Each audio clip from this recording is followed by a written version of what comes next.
Hey guys, before this video starts, I wanted to give a big thanks to Phantom of Darkness for helping me out on this video. If you're not familiar with his channel, I highly recommend you check him out. He's a great narrator and always uploads excellent content. I'll put a link to his channel in the description and one on screen at the end of this video. So without further ado, I hope you enjoy. Close to 20 years ago, I got the phone call most of us dread.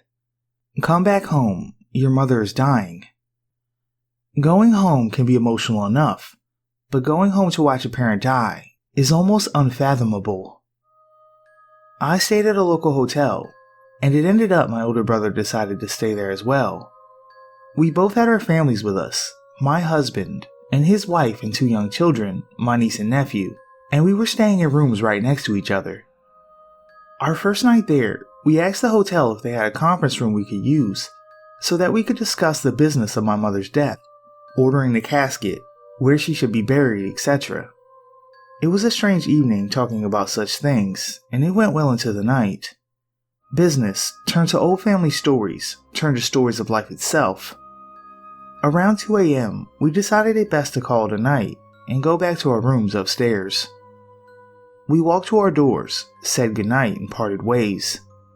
Since I had gotten ready for bed before meeting with my brother, and I was tired to the bone, I was in bed, almost asleep less than 2 minutes from entering the room. Just as I was settling in, I heard a very faint knock at the door. I picked my head up and heard the knock get a little bit louder. I was going to get up as I thought maybe my brother had forgotten to tell me something, but then I had this feeling that I shouldn't, that I should just stay where I was. There was one more knock. The door handle went back and forth as if someone were trying to open the door, and then it went quiet. I waited a moment or two more, and then my head hit the pillow, and I was out. The next morning, I went next door to say good morning to my family and to see if they were ready to go downstairs for breakfast. My brother looked at me and said, "I have the weirdest thing to tell you." And this is his story. He said, right after we said goodnight, he too was in bed in less than 5 minutes. He too heard a knock on his door and had the same thought that maybe I needed him, but when he heard the door handle moving back and forth like I had, he decided to stay in bed. As with me, it got quiet and he settled in for the night. However, he felt something at the foot of his bed and opened his eyes to see the outline of his daughter, who was supposed to be sleeping in the next bed with her brother, standing at the foot of his bed. He asked her if she was okay, but she didn't move or reply. He called her name, and she didn't acknowledge him. He turned on the bedside lamp and saw that his daughter was indeed asleep in the next bed. He turned to look at the foot of his bed and around the room, and no one was there. They were alone. Needless to say, he had a hard time with sleep that night and looked visibly shaken when I told him of my similar experience. Of all the paranormal activity that I've had, I lived in a haunted Victorian in San Francisco. This one is a standout, as my brother is not a believer. He does not live in the land of ghosts. He's a realist who doesn't even read fiction. For him to experience this, as well as to be able to communicate about it, seemed validating somehow. Anyway, I'm glad I didn't answer the door that night.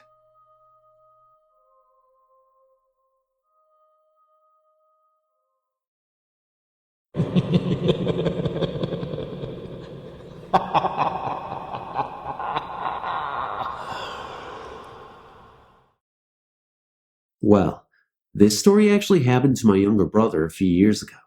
I'm from New Zealand, from a town or suburb called Torbay, which is on the North Shore, which is basically North Auckland. This story I'm inclined to believe is true, as it just wasn't him that witnessed it, but a few of his friends as well, and they all claim they saw the same thing. I can't remember the exact date it happened, but it was during summer. It was a hot, humid night, and my brother and friends were bored, so they went outside to play hacky sack. One of my brother's friends lives on a dead-end street, so they decided to play in the middle of the dead end, as it was just past midnight and there were no cars around. Anyways, they were having a great game, when they suddenly heard a roar of a motorcycle and felt a cold chill. They all stopped playing and looked at the top of the street.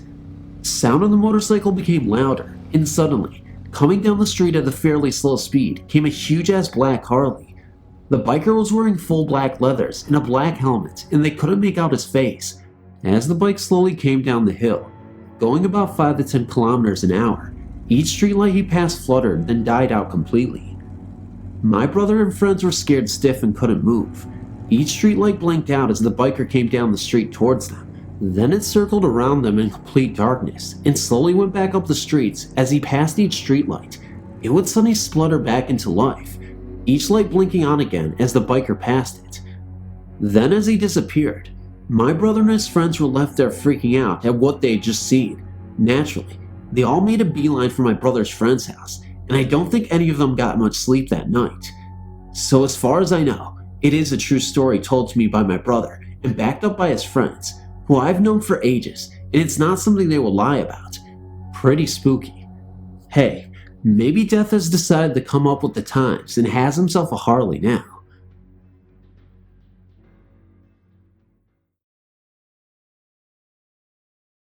I used to work the overnight shift once a week in a group home where we assisted people with developmental disabilities, and strange things would happen on occasion. When I started, a few of the other staff had tried convincing me that the place was haunted. They said they saw orbs or felt the presence of something who wasn't there. Not in a bad sense, but they all had a few stories where they would be reminded of a person who used to live there. I wasn't really a believer of that kind of stuff, but it was interesting to me nonetheless. They were short-staffed when I started working there, so I picked up a bunch of odd shifts, doing anything from split shifts, doubles, and overnights. Being that it was my first job that wasn't entry-level, and I wanted to make a good first impression in order to have a good reference for after I finished college. Skip forward a couple months, and now I'm full-time overnight staff. The routine was pretty boring. Clean the living rooms and bathrooms, make lunch for our clients for the next day of work, do checks on them every few hours, and certain medical issues I won't go into detail about. And finally, helping with morning routine when everyone started getting up for the day. One night, after I'd finished making the lunches for the workday, I heard one of the guys through his video monitor, so I checked it to make sure he was alright. He had a history of self-abuse and some episodes of violence. What I saw, I figured no one would believe, but it was straight out one of those ghost hunter shows where they catch an orb on cameras, except I was looking at it as it was happening. The individual was just sitting up in his bed, following it with his eyes. So I got up and went to his room to make sure he wasn't scared or anything. All he did was laugh, roll over, and go back to sleep. Over the next few weeks, I kept experiencing these little things on almost a nightly basis, but this individual had been having more and more frequent odd behaviors, where he'd stare off into space before screaming and attempting to hurt himself or someone else. I didn't think a whole lot about it because he did have periods of ups and downs, but I had something completely out of the norm happen that turned me into a firm believer. I was sitting on the couch reading a book when I heard a knock on the door behind me, which normally wouldn't startle me as my employers would often check up on night staff to make sure they weren't just sleeping on the job. But it was coming from a door that didn't go outside, just a locked entryway that wasn't ever used. I stood up and it knocked 3 more times before the handle was jiggled pretty vigorously, and then it went quiet. I unlocked and opened the door, to my surprise finding nothing. I sat there for a few minutes, just thinking, what the hell was that? Maybe I was just tired, but my thoughts were interrupted by the person I mentioned earlier crying in his room. I checked the video monitor, only to see him staring at this huge shadowy figure standing over his bed. I jump up and damn near sprint back to his room. Right before I open the door, I look at the monitor again, just to see that the picture was now pointed at the floor. When I got into the room, I didn't see anything other than the individual crying his eyes out in the bed. I went over to try and comfort him, and all he seemed to want to do was hold on to my hand and refuse to let me leave. I sat in there with him for the next 3 hours until the next shift came in, and when they asked why I was sitting in his room and why the camera was torn off the mount and hanging by a bunch of cords, I didn't tell them what I saw because I thought they'd think I was crazy. So I just said that the individual was having a rough night, and I was just keeping him company.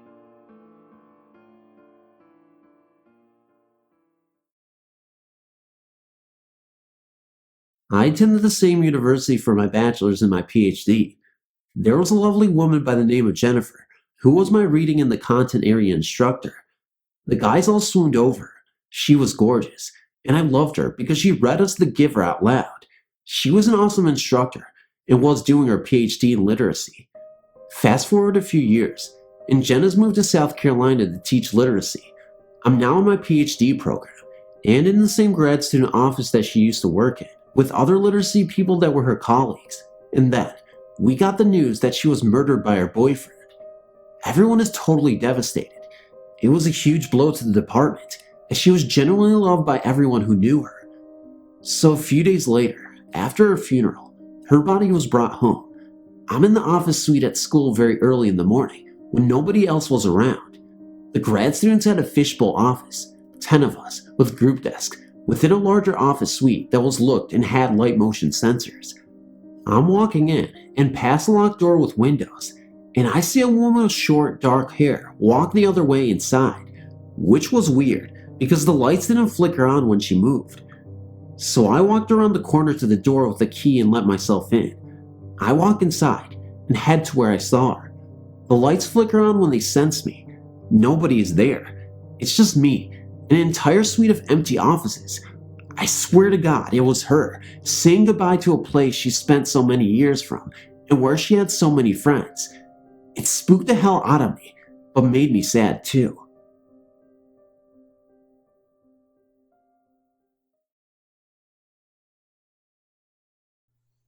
My name is Matt, and I consider myself a skeptic. I'm non-religious, and I don't want to believe in ghosts or the paranormal. But I've had experiences that make doubting just a bit harder. I'm 32, and at the end of high school, I went to work at a local video store. This storefront had been a video store twice before when I was growing up, but it closed down.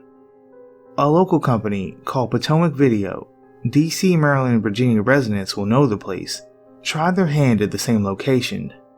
Anyway, I worked there, ended up doing quite well, and became a shift supervisor. I love movies, so it was perfect for me. I ended up having many shifts with a lady who had worked for the 2 previous video chains in the same spot.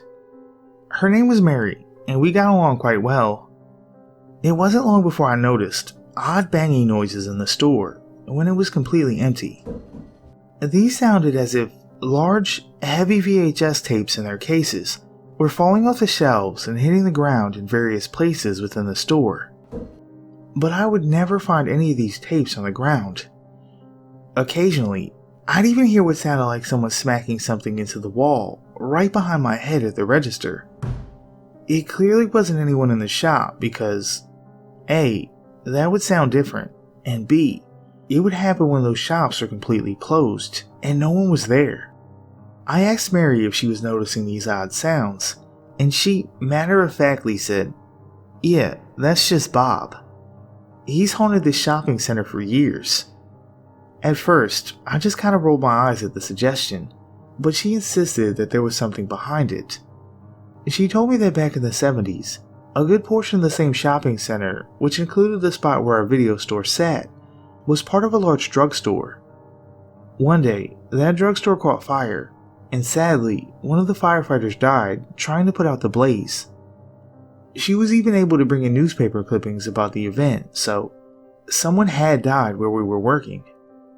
Couple that with the odd sounds and uneasy feelings I got when I was there alone, and you can imagine how I felt.